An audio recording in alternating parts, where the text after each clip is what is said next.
Bonjour à tous, bonjour Église en Action, j'espère que vous allez bien. Nous sommes heureux de vous retrouver pour ce temps de partage biblique ce soir, mais nous avons voulu aussi partager un moment de louange avec vous, avec Lucie, et pour rendre grâce à Dieu. C'est vrai qu'on est à la fin de l'année, c'est la fin de l'année, et c'est le moment d'être reconnaissant envers Dieu, de lui dire qu'il a été fidèle, de dire merci à Dieu pour toutes choses, et aussi qu'il nous aide à préparer cette nouvelle année qui vient. Alléluia. Nous allons chanter ce chant qui dit « À jamais, Dieu est fidèle ». J'espère qu'il a été fidèle pour vous. Et il l'est. C'est pas j'espère, il est fidèle. J'espère que tu l'as vu, toi, qu'il a été fidèle. Et nous sentons que nous allons chanter ce chant. Son amour dure à jamais il est fidèle. À jamais, c'est-à-dire éternellement, Dieu est fidèle. Alléluia. Allons-y.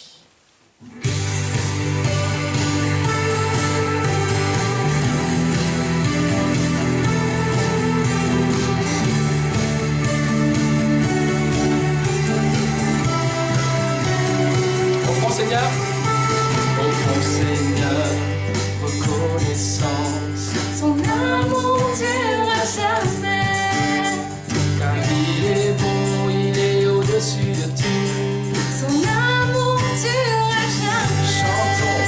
Chantons,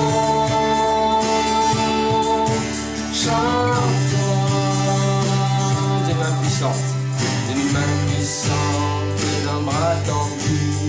Son amour dure à jamais, Il nous donne une vie nouvelle. son amour dure à jamais. Chantons,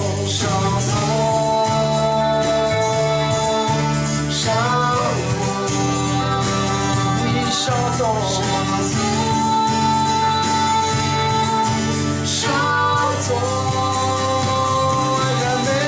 à jamais Dieu est fidèle, à jamais Dieu est grand, à jamais Dieu est avec nous, à jamais, à jamais.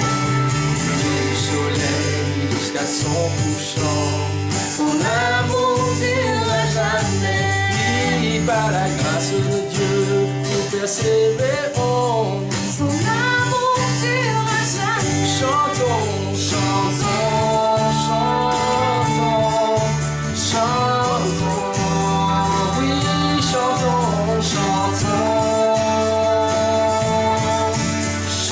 Chantons, oui, à jamais Dieu est fidèle, à jamais Dieu est grand, à jamais Dieu est avec nous, à jamais,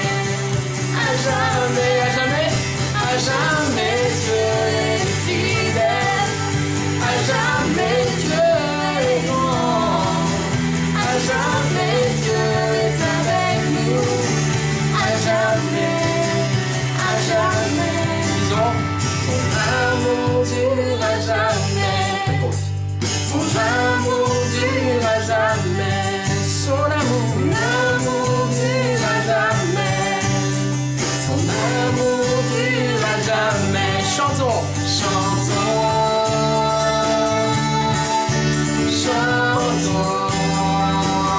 Chante avec moi. Chantons avec nous. Chantons à jamais Dieu est fidèle, à jamais Dieu est grand, à jamais Dieu est avec nous, à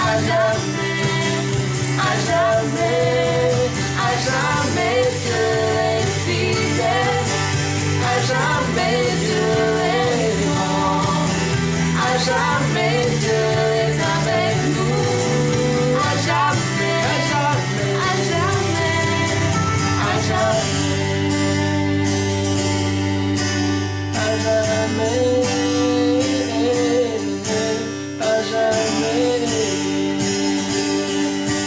à jamais, tu es fidèle, à jamais.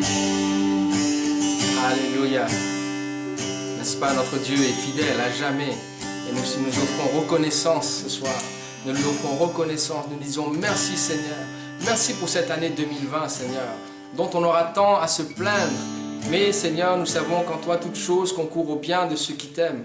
Et vraiment, Seigneur, ce soir, c'est pour cela que nous voulons, au lieu de nous plaindre, au lieu de murmurer, Seigneur, nous te disons tout simplement merci. Merci pour cette année.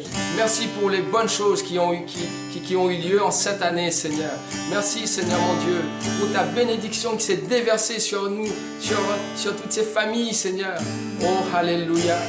Oh, s'il y a eu des moins bonnes choses, nous savons que tu es Dieu aussi qui est capable de changer le mal en bien, qui est capable de se faire des circonstances négatives. Oui, Seigneur, en sortir des choses bonnes. Alors merci pour cela, Seigneur. Car tu es le Dieu qui s'est transformé l'eau en vin. Tu es le Dieu qui s'est changé les déserts en un étang d'eau. Alléluia. Alléluia. Que toute la gloire te revienne.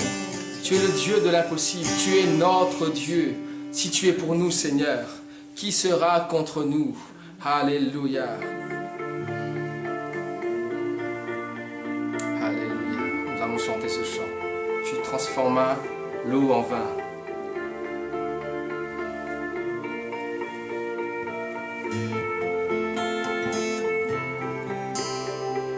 Tu transformas l'eau en vin,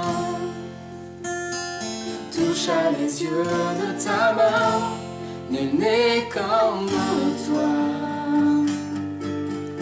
comme toi.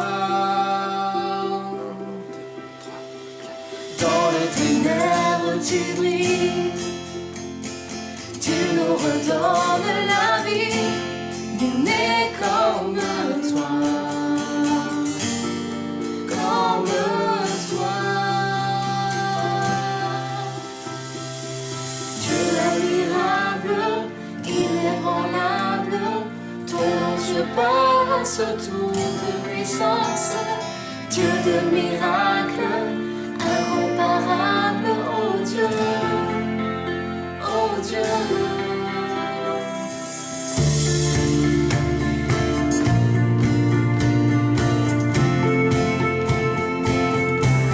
Tu transformas l'eau en vin, toucha les yeux de ta main, nul n'est comme toi, comme toi. Dans nos ténèbres tu brilles, tu nous redonnes la vie, nul n'est comme toi. Comme toi, Dieu admirable, inébranlable, ton nom surpasse toute puissance, Dieu de miracles, incomparable, oh Dieu,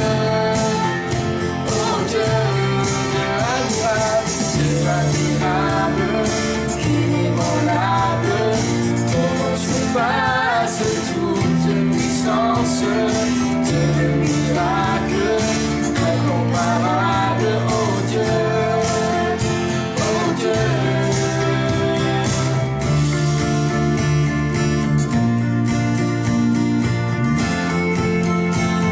Nous allons ensemble dire, si notre Dieu est pour nous, il sera contre nous. Avançons avec confiance dans cette nouvelle année qui arrive.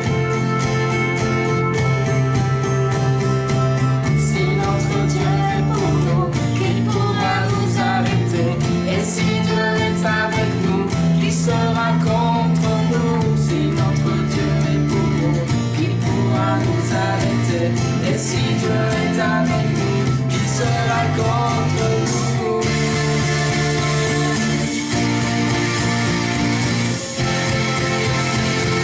Qui sera contre nous?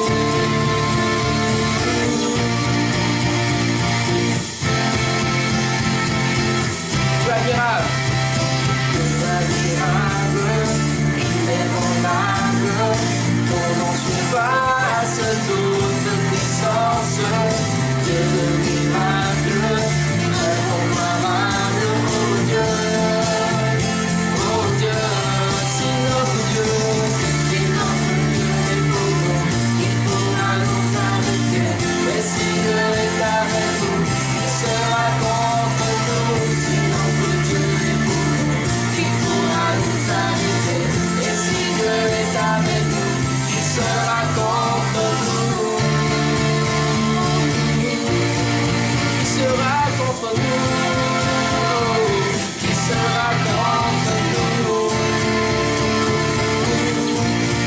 sera contre nous?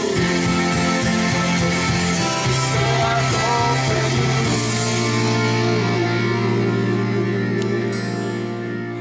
Oh Dieu admirable, Seigneur, tu es redoutable, mon Dieu, alléluia.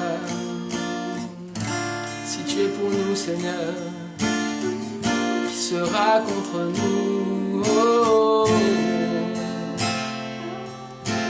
Merci pour tout ce que tu es, Seigneur. Merci pour tout ce que tu fais, Jésus. Merci, Seigneur, parce que ta présence est là, Seigneur. Ta présence est dans nos vies. Nous savons que sans toi, nous ne pouvons rien faire. Alors merci pour ta présence, Seigneur. Ta présence, c'est le ciel pour nous. Ta présence, c'est le ciel pour nous. Qui est comme toi, Seigneur, sur la terre, dans le ciel, sous la terre?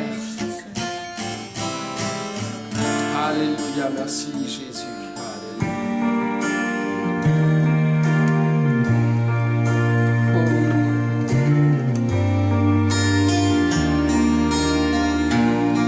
Qui sur terre? Qui sur terre est comme toi, Seigneur? Amour, beauté, infinie valeur. Ici rien ne peut me satisfaire. Jésus, ton amour me désaltère. Ta présence, c'est le ciel pour moi.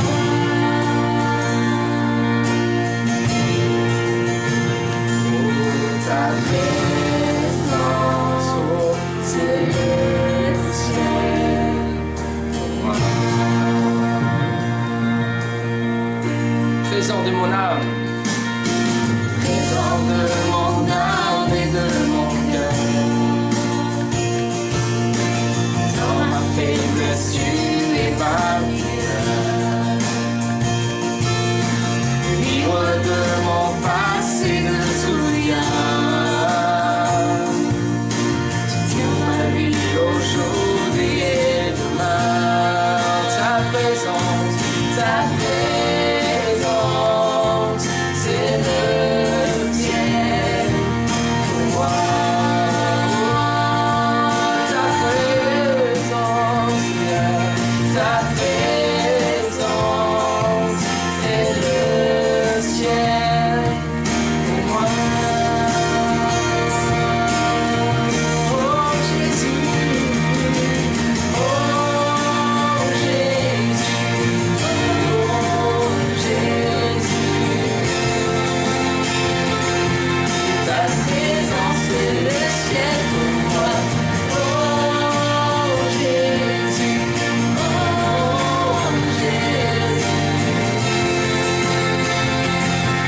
Ta présence, c'est le ciel pour moi.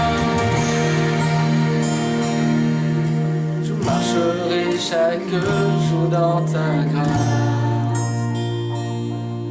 car un jour je te verrai face à face.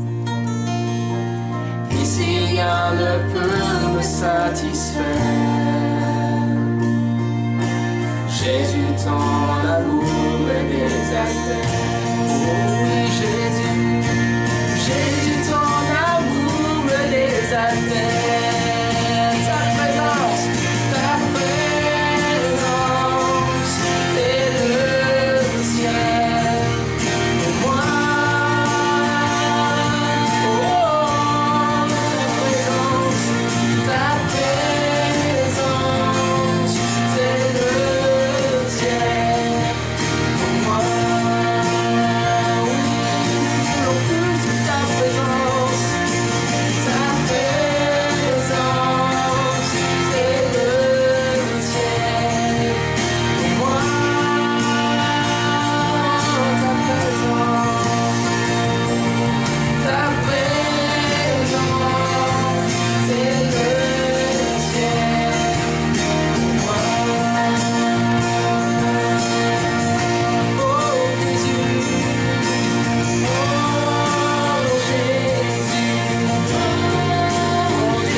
verrai face à face. Ici rien ne peut me satisfaire. Ici rien ne peut me satisfaire. Jésus, ton amour me désaltère. Jésus, ton amour me désaltère. Jésus, Jésus, ton amour me désaltère.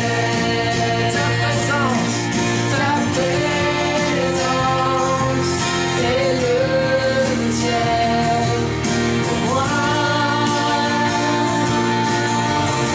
oh ta présence, Ta présence, c'est le ciel pour moi. oh ta présence, c'est le ciel. Ta présence, c'est le ciel pour moi.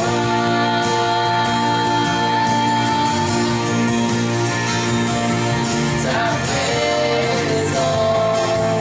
c'est le ciel pour moi.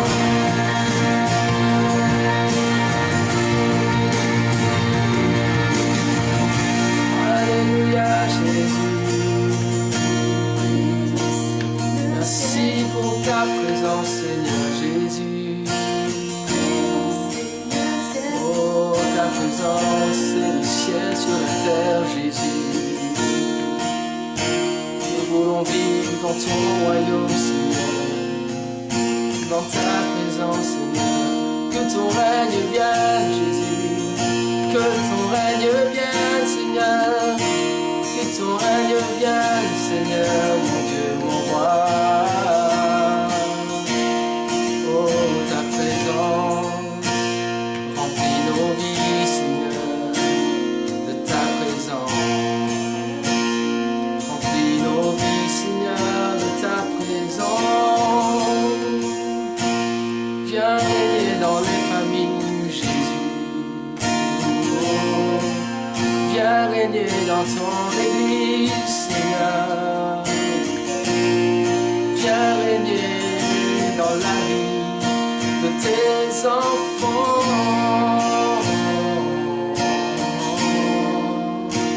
Merci pour ta présence, Seigneur. Alléluia, Jésus. La gloire te soit rendue, Père. Dans le nom de Jésus au siècle des siècles. Toute la gloire, toute la puissance et le règne à jamais soit tien, Seigneur. Alléluia. Que ton nom soit béni, que ton nom soit loué. Dans le nom de Jésus, nous disons Amen. Alléluia. Voilà, nous nous retrouvons maintenant pour un temps de partage biblique. On va partager, méditer autour de la parole de Dieu. Et je vous invite donc sans plus tarder à ouvrir avec moi le livre de Josué. Le livre de Josué. On va prendre le chapitre 9 et on va lire les 16 premiers versets. Josué chapitre 9, pardon. Donc juste pour vous donner un peu le contexte de cette lecture. Donc là on se retrouve au moment où Josué a succédé à Moïse. Moïse est mort et Josué va prendre la suite, va succéder à Moïse. Donc après avoir exploré le pays de Canaan, et là ils avaient le feu vert de Dieu. Les enfants d'Israël avec Josué avaient le feu vert de Dieu de prendre possession du pays. Et ils avaient aussi la consigne, les recommandations d'exterminer tout ce qui se trouvait dans ce pays. De prendre possession, c'est une image aussi d'en finir avec les choses anciennes, donc d'exterminer avec tous ceux qui y vivaient, qui étaient considérés comme leur ennemi, qui leur faisaient la guerre, etc.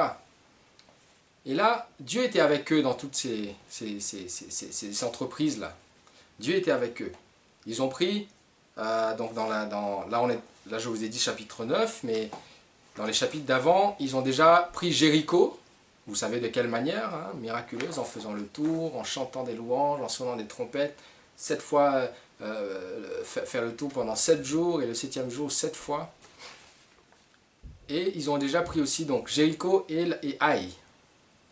Haï, Tréma. Et là, ils s'apprêtent à conquérir d'autres territoires dans ce pays de Canaan. Et là, nous allons faire la lecture. Et juste avant le chapitre 9, on nous explique que Josué bâtit un autel à l'Éternel Dieu, et puis il va lire toute la loi, il va lire tout ce que Moïse a écrit, il va lire la loi aux enfants d'Israël, et donc au chapitre 8 au verset 35, donc la fin du chapitre 8 dit « Il n'y eut rien de tout ce que Moïse avait prescrit que Josué ne lise en présence de toute l'assemblée d'Israël, des femmes et des enfants et des étrangers qui marchaient au milieu d'eux. » Donc ça c'était la fin du chapitre 8 et nous on arrive au chapitre 9. À la nouvelle de ces choses, donc les choses, quelles choses? C'est ces victoires, c'est les conquêtes que les enfants d'Israël vont faire dans le pays de Canaan, et c'est le rassemblement des enfants d'Israël. À la nouvelle de ces choses, tous les rois qui étaient en deçà du Jourdain, dans la montagne et dans la vallée, et sur toute la côte de la Grande Mer, jusqu'au près du Liban, les Héthiens, les Amoréens, les Cananéens, les Phérésiens, les Éviens, les Jébusiens, s'unirent. Donc tous les rois s'unirent d'un commun accord pour combattre ensemble contre Josué et contre Israël. Les habitants de Gabaon, de leur côté, lorsqu'ils apprirent de quelle manière Josué avait traité Jéricho et Haï, eurent recours à la ruse. Donc les Gabaonites, les gens de Gabaon, vont avoir recours à la ruse et se mirent en route avec des provisions de voyage. Ils prirent de vieux sacs pour leurs ânes, des vieilles outres à vin déchirées et recousues. Ils portèrent à leurs pieds de vieux souliers raccommodés et sur eux de vieux vêtements. Et tout le pain qu'ils avaient pour nourriture était sec et en miettes. Vous avez compris, ils ont fait exprès de prendre ces vieux habits, ces vieilles chaussures, des vieilles outres avec du vin, et puis ils ont pris du pain sec qui était en miettes. Et puis ils allèrent auprès de Josué, au camp des Gilgal. Et ils lui dirent ainsi qu'à tous ceux d'Israël, nous venons d'un pays éloigné, et maintenant faites alliance avec nous. Les hommes d'Israël répondirent à ces Éviens, peut-être que vous habitez au milieu de nous, et comment ferions-nous alliance avec vous? Ils dirent à Josué, nous sommes tes serviteurs, et Josué leur dit, qui êtes-vous? D'où venez-vous? Ils lui répondirent, tes serviteurs viennent d'un pays très éloigné, sur le renom de l'Éternel ton Dieu, car nous avons entendu parler de lui et tout ce qu'il a fait en Égypte, et de la manière dont il a traité les deux rois des Amoréens au-delà du Jourdain, Sihon, roi de Hesbon, et Og, roi de Basan, qui étaient à Ashtaroth. Et nos anciens et tous les habitants de notre pays nous ont dit, prenez avec vous des provisions pour le voyage, allez au-devant d'eux, et vous leur direz, nous sommes vos serviteurs, et maintenant faites alliance avec nous. Voici notre pain. Il était encore chaud quand nous en avons fait provision dans nos maisons, le jour où nous sommes partis pour venir vers vous, et maintenant il est sec et en miettes. Ces outres à vin que nous avons remplies, toutes neuves, les voilà déchirées. Nos vêtements et nos souliers se sont usés par l'excessive longueur de la marche. Les hommes d'Israël prirent de leurs provisions, et ils ne consultèrent point l'Éternel. C'est un peu le centre du message ce soir, ce verset 14. Les hommes d'Israël, ils entendirent tout ce que racontent les Gabaonites. Quelque part, ils ont peut-être eu pitié, et puis ils prièrent de leurs provisions. Ils les accueillent. Et on nous dit au verset 14, ils ne consultèrent point l'Éternel. Ils n'ont pas consulté Dieu. Josué fit la paix avec eux et conclut une alliance. Ça va conduire à une alliance, tout ça, par laquelle il devait leur laisser la vie, et les chefs des assemblées le leur jurèrent. 3 jours après la conclusion de cette alliance, les enfants d'Israël apprirent qu'ils étaient leurs voisins, que les Gabaonites, c'était pas... Et ils ont dit, nous venons d'un pays très éloigné, ça fait des jours et des semaines peut-être que nous marchons, tous nos vêtements sont déchirés, les pains chauds que nous avons pris au départ sont maintenant secs et en miettes. Mais les enfants d'Israël apprirent que c'était faux. Ils étaient leurs voisins et qu'ils habitaient au milieu d'eux. Ils ont usé de la ruse. Nous n'allons pas entrer dans tous les détails de cette histoire et peut-être pas dans tout le contexte là. Mais ce que nous avons lu là va suffire à notre méditation ce soir. Verset 14, ils ne consultèrent point l'Éternel. Et le titre de mon de ce partage, c'est consulter Dieu, consulter l'Éternel. Le peuple d'Israël, là, semble être très confiant. Ils ont eu des victoires extraordinaires, ils ont remporté des victoires. Ils semblent être en bonne voie pour en remporter d'autres. Dieu est avec eux, il n'y a pas de doute là-dessus. Mais ils vont quand même se faire piéger. Les Gabaonites, donc ces personnes-là qui viennent de Gabaon, vont user de la ruse pour tromper les enfants d'Israël. Et ils parviennent même à contracter une alliance avec Josué et le peuple d'Israël, en leur faisant croire qu'ils viennent d'un pays lointain et qu'ils reconnaissent la grandeur de Dieu. Ce mensonge-là était si bien ficelé, si bien travaillé, que ça avait même l'air d'être sincère et vrai.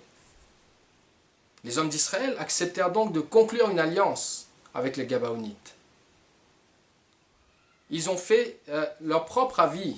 Là, on voit, ils ont fait leur propre avis de la situation. Ils ont fait leur propre avis sur la question. Et ils ont pris une décision qu'ils croyaient découler d'une bonne intention.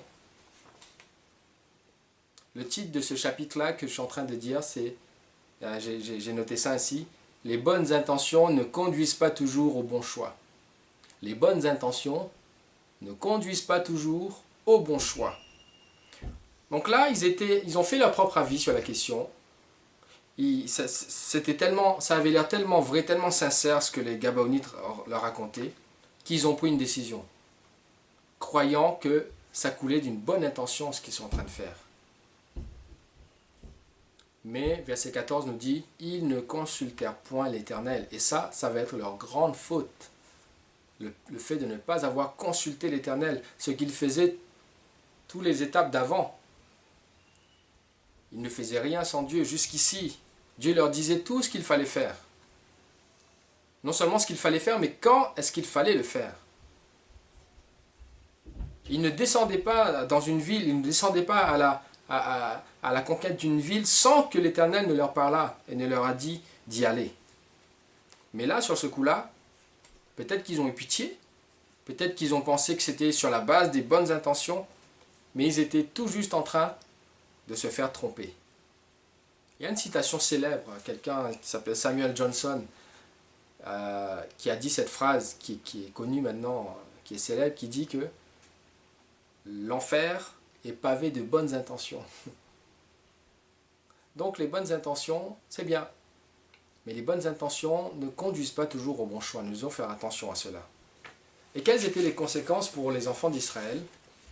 Donc ils ont fait alliance, ils ont conclu un pacte, un contrat avec les Gabaonites. Et on voit après plus tard, quand nous lisons dans les livres peut-être de Josué un peu plus tard, ou de Juges et de Samuel, on voit que les Gabaonites n'ont apporté que des troubles, que du trouble en Israël. La présence des Gabaonites, qui était un peu comme en plein centre de Canaan, et a conduit a eu cette tendance à isoler le tribu du nord et les tribus du sud. Et c'est ce qui va favoriser cette séparation, ce séparatisme, qui aboutira au schisme, c'est-à-dire à la division des deux royaumes. Il y aura un royaume du nord, un royaume du sud, il y aura Israël et Juda, sous le règne de Roboam. Donc il y aura un roi pour Israël, un roi pour Juda. Et voilà cette division, cette coupure, cette séparation, à la base, il y a cette mauvaise décision, il y a ce mauvais choix, il y a ce projet-là qu'ils ont entamé sans consulter l'Éternel. Et cette étape-là de l'histoire du peuple d'Israël doit nous amener et nous amène à réfléchir sur notre propre marche avec Dieu. L'autre point là que j'ai abordé que je nommais une question de dépendance ou d'indépendance. C'est une question de dépendance ou d'indépendance. Cela nous amène à réfléchir sur notre propre marche avec Dieu. Comme pour le peuple d'Israël, il y a un début. Il y a un début où les choses sont extraordinaires. Dieu nous a délivrés de nos vies de péché. Dieu, il nous a retirés de l'Égypte. L'Égypte qui est synonyme, qui est un symbole, qui représente cette vie sous le régime de l'esclavage du péché. L'Égypte, quand on dit l'Égypte, voilà, dans la Bible, le symbolisme, c'est pas le pays d'Égypte, hein. Nous n'avons rien contre les Égyptiens, nous les aimons. D'ailleurs, moi j'aurais bien aimé aller visiter l'Égypte et tous les trésors, les sites extraordinaires d'Égypte. Si vous êtes allé, ben, super. Mais l'Égypte, génial. Et on aime les Égyptiens, il y a des chrétiens égyptiens. Et voilà, c'est pas stigmatiser les Égyptiens ou le pays d'Égypte quand nous parlons de l'Égypte, on va dire avec un sens un peu négatif dans la Bible. Mais c'est par rapport, il faut remettre le contexte, par rapport à l'histoire du peuple Israël, du peuple hébreu, qui s'est retrouvé en Égypte sous l'esclavage, dont Moïse va venir les délivrer, qui était figure de Jésus-Christ, qui vient délivrer le monde entier, qui est sous la domination du péché, de l'esclavage. Et donc Moïse, c'était ce type de Christ, c'était un type de Christ dans l'Ancien Testament, et l'image des choses qui devaient advenir en Christ. Et l'Égypte représente donc cette ancienne vie, la vie sous la domination, sous l'esclavage du péché, et où nous étions asservis à des dieux étrangers, à des idoles et à des maîtres qui sont méchants, etc. Et l'Égypte, c'est ça, c'est pas le pays actuel, c'est pas les Égyptiens actuels, etc. Ok, vous avez compris. Donc, Dieu les a délivrés de l'Égypte, les a conduits au travers du désert.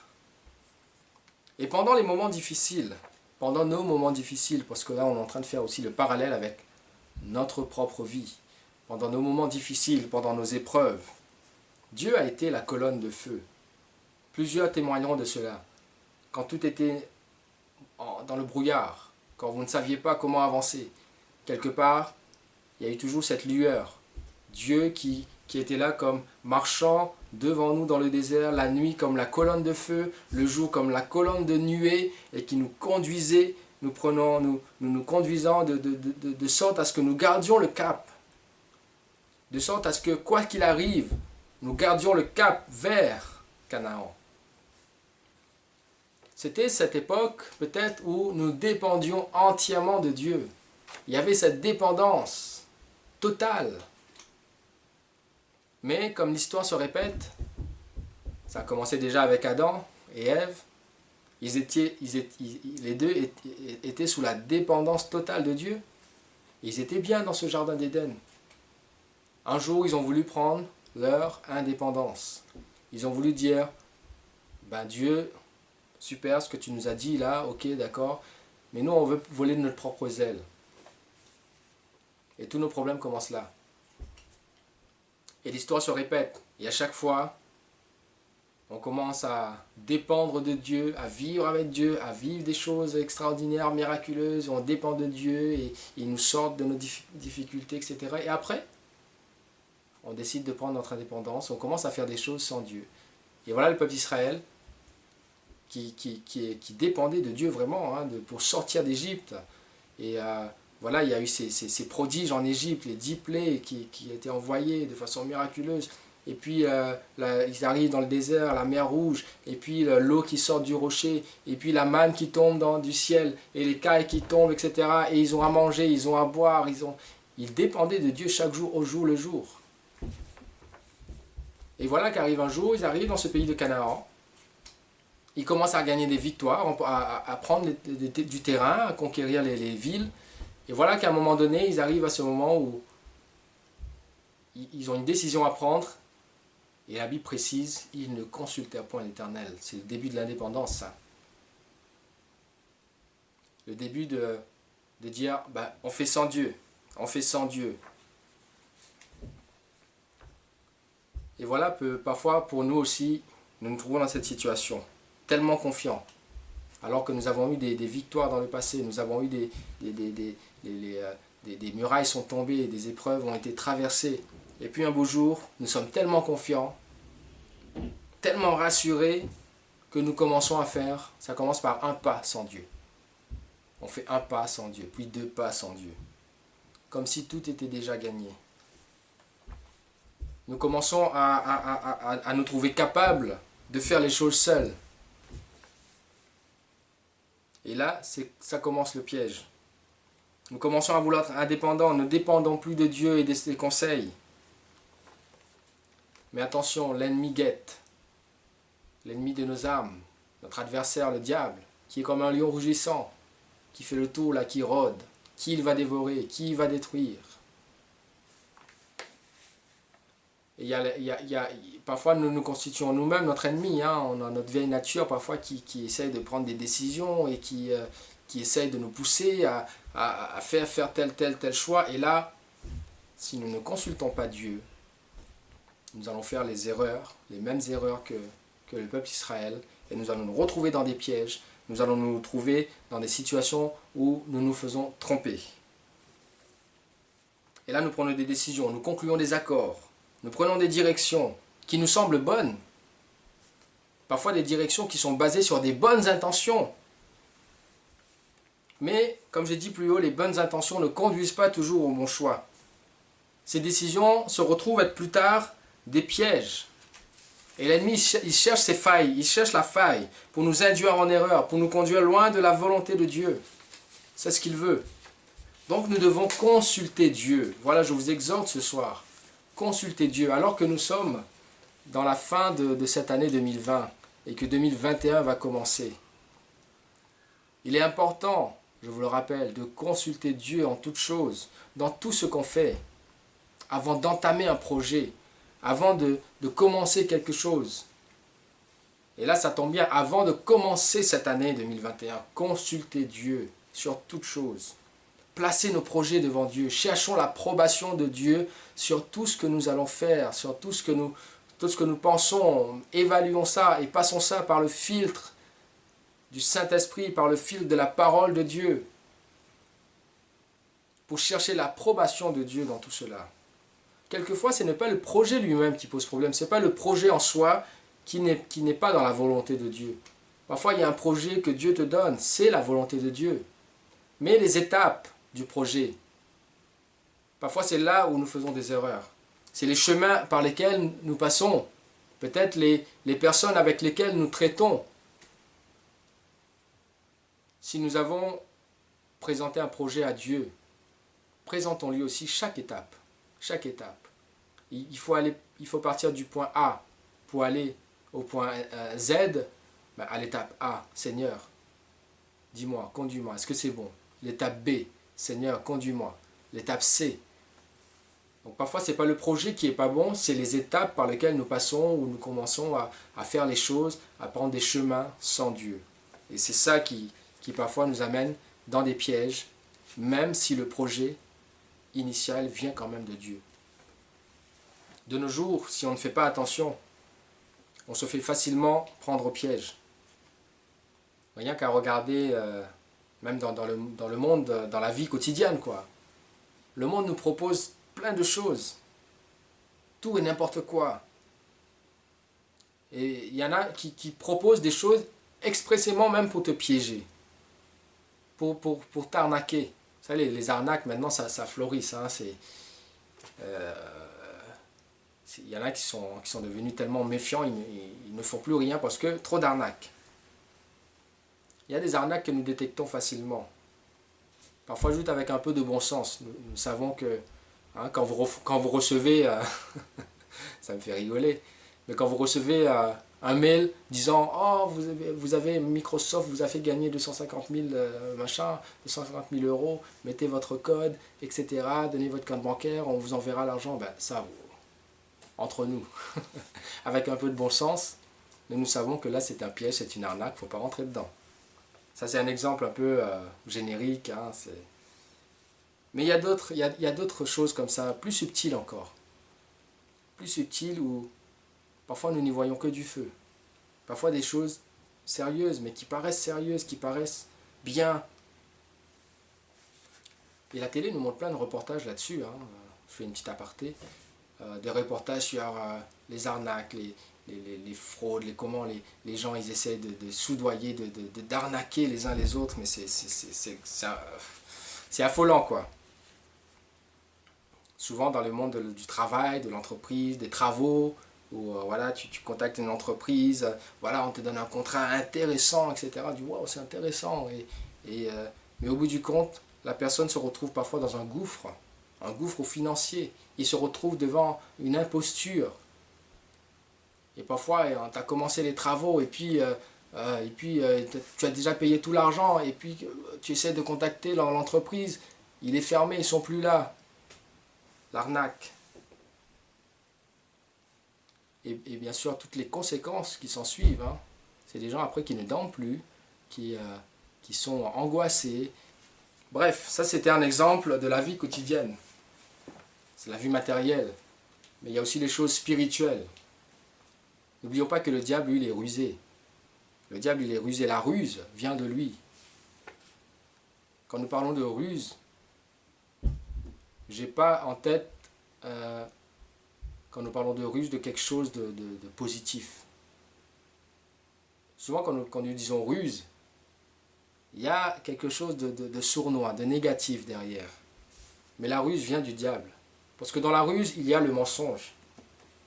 Pour ruser, il faut mentir. Dans la ruse, il y a le mensonge. Et le père du mensonge, c'est le diable. Bientôt, je vais préparer, je suis en train de méditer aussi sur un message sur la vérité, le mensonge, etc. Ce sera peut-être bientôt dans une prédication. Le mensonge vient du diable. Le diable est le père du mensonge. Et il n'hésitera pas à faire de quiconque ses victimes, chrétien ou pas. Mais quand c'est un enfant de Dieu, je pense qu'il se réjouit encore plus d'avoir fait une victime, d'avoir fait d'un enfant de Dieu une de ses victimes, du mensonge, des ruses. Vous savez, il n'a pas hésité à essayer d'arnaquer Jésus. Hein. Il a montré à Jésus toutes les richesses du monde. Il dit, si tu te prosternes devant moi, ben, tout cela, ça t'appartient. Regarde, regarde au loin. Toutes les richesses, tous les bâtiments, tous ces trésors.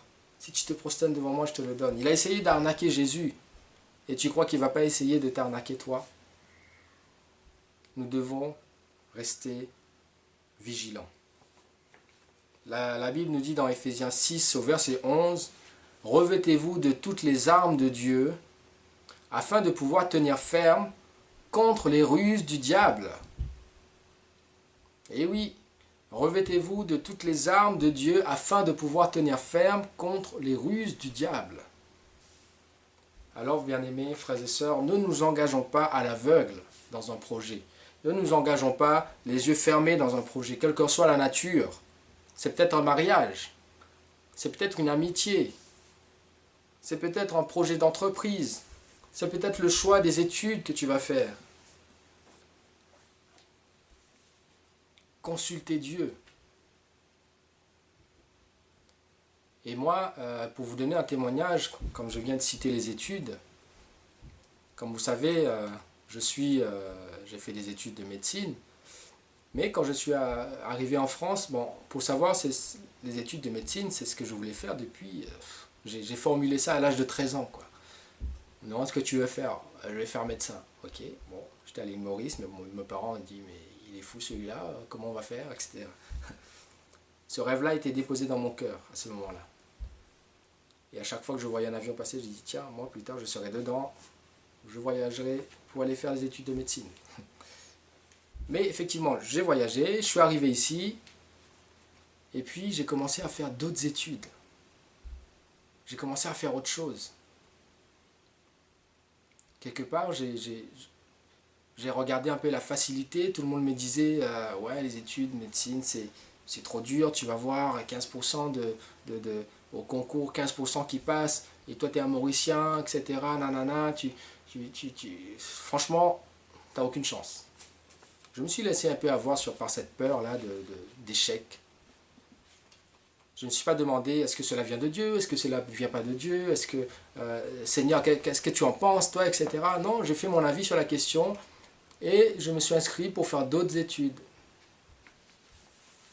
qui n'étaient pas du tout ce qui avait dans mon cœur. C'était juste, ça me semble bon, ça me semblait sage. J'ai aussi un message là-dessus sur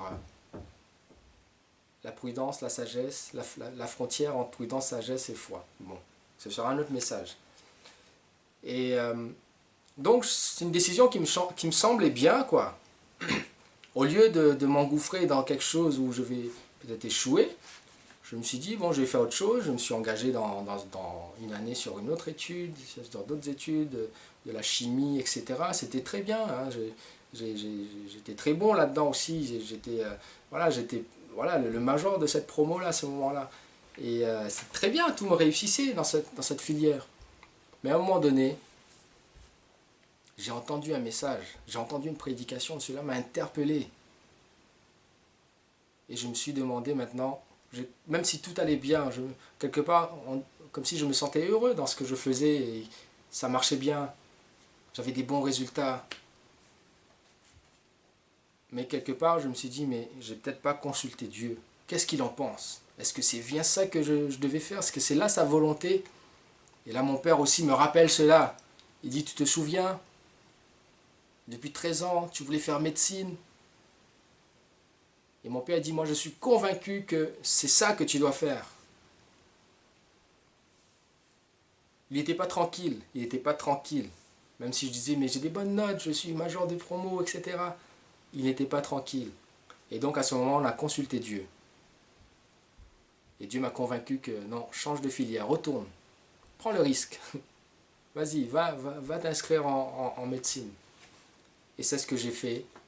Et puis, tout s'est bien déroulé. Miraculeusement, dans ma vie d'étudiant, bon, c'est des longues histoires à raconter, où Dieu a ouvert les portes, toujours, à ouvrir les portes au bon moment, etc. Là où les moyens manquaient, Dieu a fait des miracles. Dieu a ouvert les portes. Et j'étais dans la volonté de Dieu et j'en suis convaincu. Amen. Donc consultez Dieu dans tous les projets. Consultez Dieu. Ne faites rien, ne faites pas un pas sans avoir consulté Dieu. Et tu verras que c'est là, quand tu seras au bon endroit, au bon moment, là c'est là le vrai succès d'être au bon endroit et au bon moment. L'année 2021 constituera des défis comme ça, des choix que nous aurons à prendre, des choix avec des enjeux énormes. Il s'agit peut-être de ton mariage, il s'agit peut-être d'un choix d'un conjoint, il s'agit peut-être d'une entreprise que tu vas fonder, etc. Avec des enjeux, hein, avec le contexte que nous connaissons. Consultons l'Éternel devant ces défis, devant ces projets, devant ces choix. Et il nous dirigera vers la bonne personne, dans les étapes qu'il faut. Il te conduira vers les bonnes personnes, vers la bonne décision, vers le bon choix. Il t'ouvrira les bonnes portes.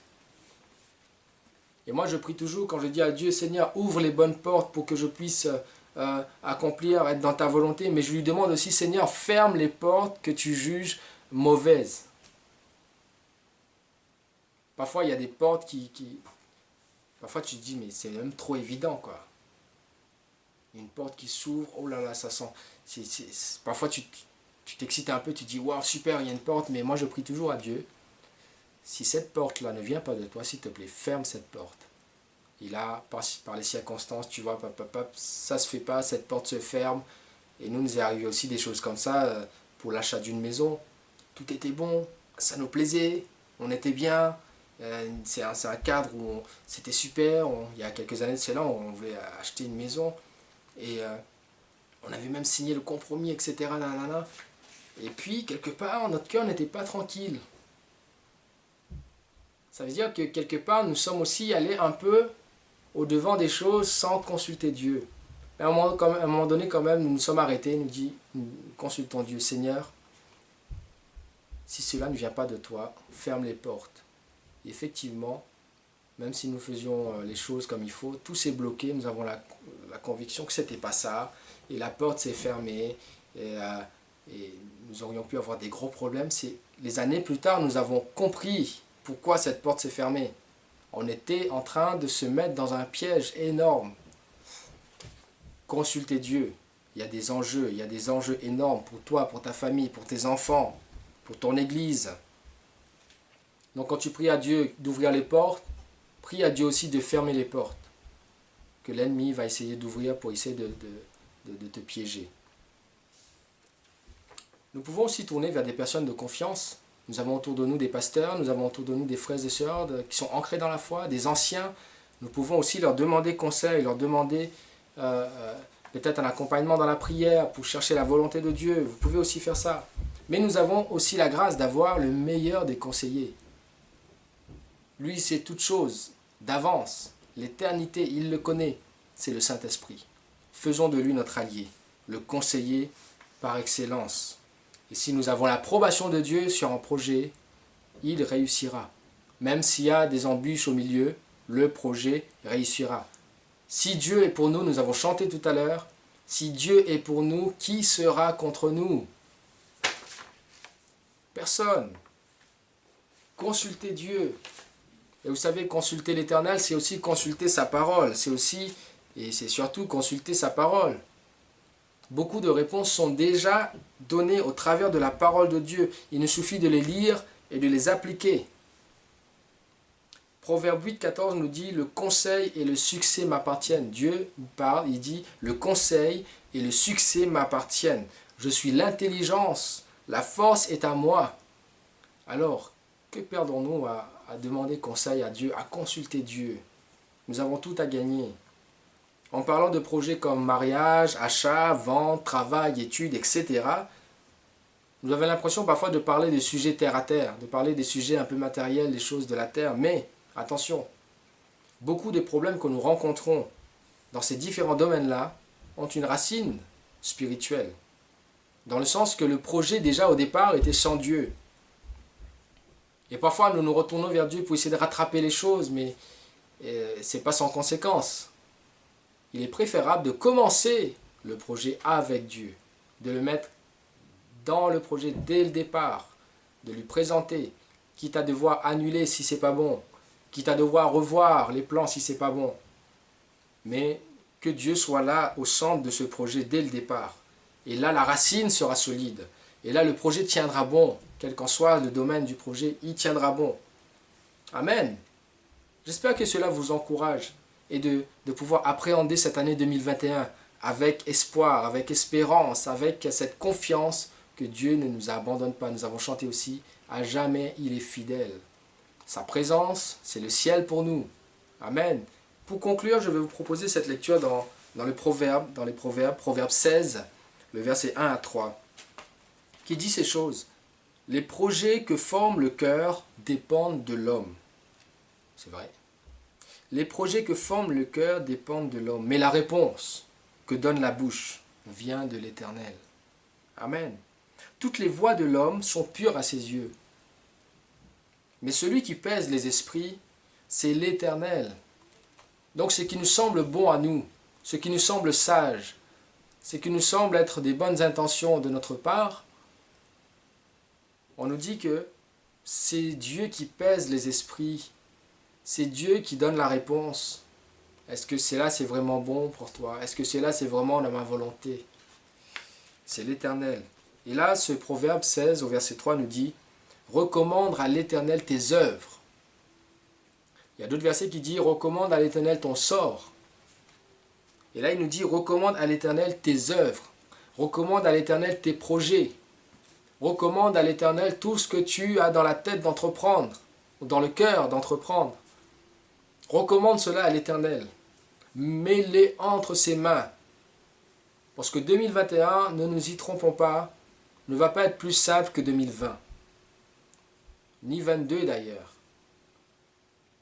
Nous devons donc recommander nos œuvres à l'Éternel. Et il dit, recommande à l'Éternel tes œuvres, et qu'est-ce qui se passera? Et tes projets réussiront. Amen.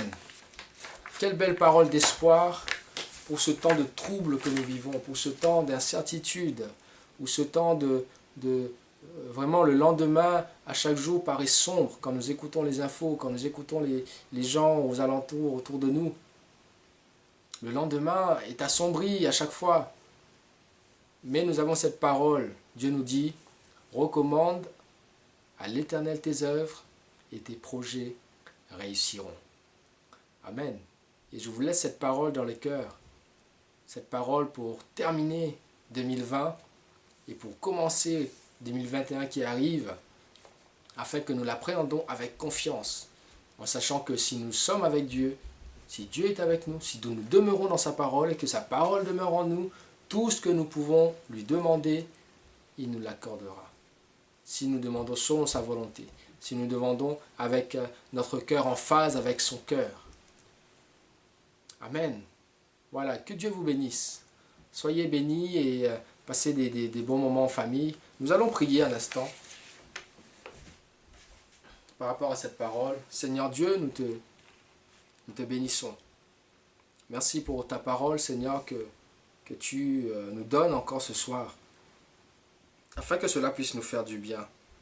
Oui, Seigneur, toute parole est inspirée de Dieu pour instruire, pour corriger, pour enseigner. Oui, Seigneur, pour consoler. C'est vrai, Seigneur, que nous vivons des temps difficiles, où nous voyons comme l'herbe coupée sous les pieds, Seigneur, des uns et des autres. Ceux qui étaient engagés dans tel ou tel projet, des choses se sont maintenant annulées, figées, et maintenant beaucoup voient l'avenir, Seigneur, assombri. Mais merci pour ta parole, Seigneur, qui nous éclaire encore ce soir. Oui, Seigneur, ta parole qui donne cette lueur. Oui, Seigneur, ta parole qui est une lumière à nos pieds, une lampe à nos pieds, une lumière sur nos sentiers, qui nous aide à avancer pas à pas. Aide-nous, Seigneur, à toujours faire confiance en toi, Seigneur. Aide-nous, Seigneur, que nous ne puissions pas avancer, que nous ne fassions pas un pas sans toi. Que dans tout ce que nous faisons, Seigneur, nous puissions, oui, Seigneur, te consulter. Nous puissions, Seigneur, oh, Seigneur, nous approcher de toi. Oui, Seigneur, afin que toi, tu nous donnes ta pensée. Tu nous donnes, Seigneur, mon Dieu, cette paix qui vient de toi. Cette paix, Seigneur, qui accompagne, oh, Seigneur, la direction de ta volonté. Apprends-nous à reconnaître ta voix. Apprends-nous à reconnaître la voix du bon berger. Apprends-nous à reconnaître, oui Seigneur, la façon dont tu parles, par les circonstances, par les temps. Toi qui parles tantôt d'une manière, tantôt d'une autre. Apprends-nous à reconnaître, Seigneur, quand tu parles. Afin, Seigneur, que nous puissions faire les bons pas, prendre les bonnes décisions, faire les bons choix, commencer les bons projets, ouvrir les bonnes entreprises, faire les bons choix de conjoints pour le mariage, faire les bons choix des études. Nous comptons sur tout cela afin que ton peuple soit un peuple qui réussit, Seigneur. Pour la gloire de ton nom, pour la seule gloire de ton nom, afin que nous puissions dire, le Dieu que nous servons, il est vraiment vivant et il agit. Bénis mes bien-aimés, bénis ces couples, bénis ces familles qui espèrent en toi, Seigneur. Toute la gloire te soit rendue. Encore merci pour 2020, mon Dieu. Nous remettons, Seigneur, 2021 entre tes mains et nous recommandons chacune de nos œuvres entre tes mains, Seigneur, parce que c'est toi qui mèneras à la réussite tout ce que nous allons entreprendre. Parce que nous voulons que tu sois dans le projet, que tu sois au début du projet, au milieu et à la fin, toi qui es l'alpha et l'oméga. Alléluia. Toute la gloire te soit rendue, Père. Dans le nom de Jésus, nous avons ainsi prié et nous bénissons ton Église. Au nom de Jésus. Amen. Amen. Voilà, j'étais heureux de partager ce temps avec vous, de louange et aussi de la parole de Dieu. Que le Seigneur vous bénisse et je vous dis à très bientôt. Mon Jésus, mon Sauveur, rien n'est comparable à toi. Pour l'éternité, je veux chanter les merveilles de ton amour. Mon refuge, mon abri, mon réconfort, mon appui, que tout mon être, toute ma vie ne cesse de t'adorer.